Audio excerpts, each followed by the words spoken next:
নমস্কার। অনেক পেশেন্টদের ক্ষেত্রে আমরা ব্লাড থিনার বলে একটা ওষুধ আমাদের দিতে হয়। এদের কাজ হচ্ছে রক্তটাকে জমাট বাঁধতে না দেওয়া।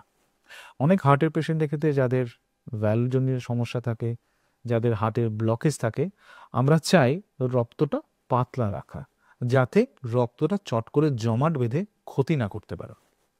এই ধরনের ওষুধ যখন ডাক্তারবাবুরা দিচ্ছেন, মনে রাখবেন এই ধরনের ওষুধ কিন্তু চট করে বন্ধ করা যায় না। যদি দিয়ে থাকেন এই ওষুধটা কিন্তু নিয়মিত খাবার পর খেতে হবে।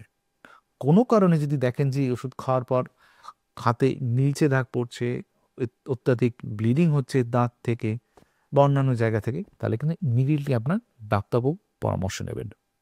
আপনারা ভালো থাকুন, সুস্থ থাকুন। নমস্কার।